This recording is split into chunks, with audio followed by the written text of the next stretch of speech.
So you're in the market for an E46, but you're not really too sure which one to get. Do you get the sedan, the coupe, the automatic, 6-cylinder, 4-cylinder, or the wagon?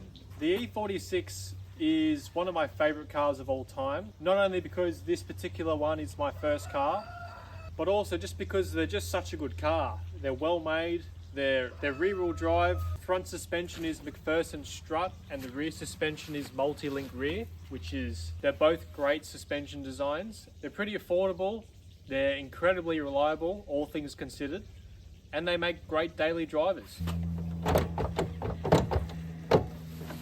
Alright, so the first thing that we're going to be talking about today is the engines that are available within the E46. So we're going to be specifically talking about the non-M E46s. So this particular car is a 320 Ci, and it comes with the M54 B22, which is actually, it's a 2.2 litre straight six. It's got dual Vanos on the intake and the exhaust, and it's an incredibly reliable engine.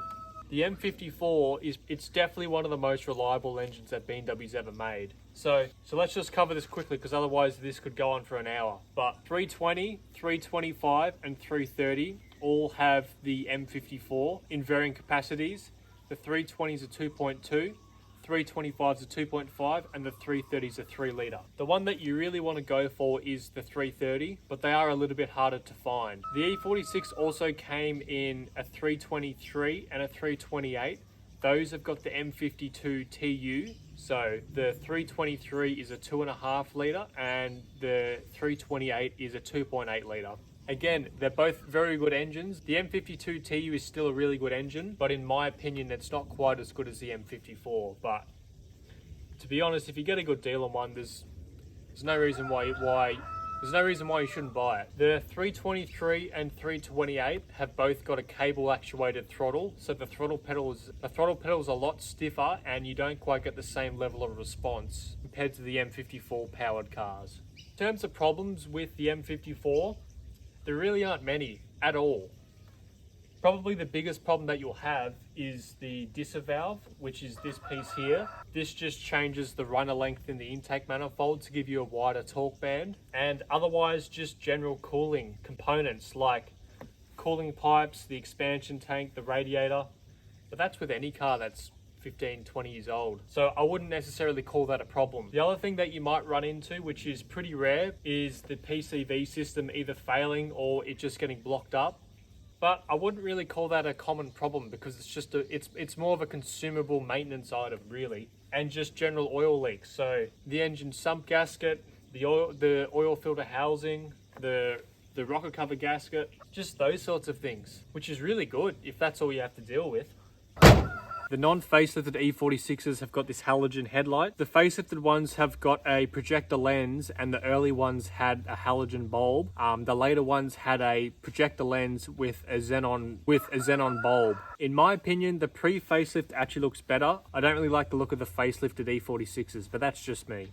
And now we come to the interior. So the E46 has actually got a really nice interior in my opinion. It's all either made from leather or this rubbery plastic that has got a premium feel to it. The interior quality and the fit and finish is much better than the E90 series. Obviously the M3 is a little bit different with the extended leather, but you get the idea. The only thing that's really gone wrong with my car is just water leaks due to just rubber door seals aging. So yeah, just water leaks from the rubber door seals aging. But that's really about it. And the only other problem I've had is with the sunroof. So the sunroof on mine, there is a Hall effect sensor on both sides of the sunroof rail, and I believe one of them is faulty, which is causing the sunroof to get confused about where it's located on the track. And so whenever I open it, it makes that horrendous noise. I would demonstrate it, but I'm pretty concerned about the sunroof getting stuck half open again, so I'm not going to do that, but just take my word on it. Other things to mention are things like the A-pillar trim,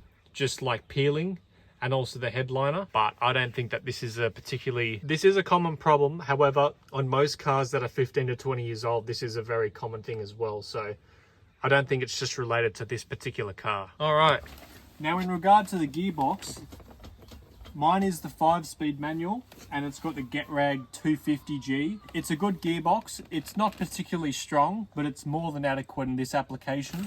If you end up going for the 330i or CI with the manual gearbox, that's got, I believe it's the ZF32Z, which is a much stronger gearbox. It's really the E46 M3 5-speed manual gearbox, so it's a strong gearbox. In terms of the biggest problem with the E46 that you've likely seen on either a Google search or on a forum post, which again is not the most reliable source, is the E46 subframe cracking the floor. Now, I do want to preface this and say that it is a more common problem, but the main reason why the subframe actually cracks is from abuse and driving it on track, that sort of thing. But you'll find that on a lot of the cars where the subframe has cracked, the subframe bushings and the differential bushings, they're either worn out and or loose, and that puts more pressure on the actual floor and it flexes, causing the floor to crack. So although it is a common problem, it can easily be avoided to some degree. But if you are planning on taking your car to the track a lot or doing drifting, it is still worth welding in some reinforcement plates on the subframe floor area where the subframe bolts through to spread the load on a greater area. So ideally I would recommend a 325 or 330 manual coupe. I much prefer the look of the coupe. It definitely does look old, but it's aged a lot better than the sedan in my opinion. So in regards to the automatic gearboxes, they come with, at least in Australia, which we get the European spec versions in right-hand drive, they came with the 5HP 19 and the 5HP 21 with the diesels. These gearboxes, although they're okay in theory, they're just getting old, and most automatic gearboxes that are 20 years old with more than 200,000 kilometers just don't last. So the manuals are a lot more reliable, so I would always recommend getting a manual one, as well as they're more fun to drive. If you do end up getting a 323 and up, so 323, 325, 328 and 330, they have got the medium case differential, which is 188 millimeters. The 318i and the 320 have got the small case diff, which is 168 millimeters. So they're not quite as strong, but they're more than adequate for the engine that they're designed for.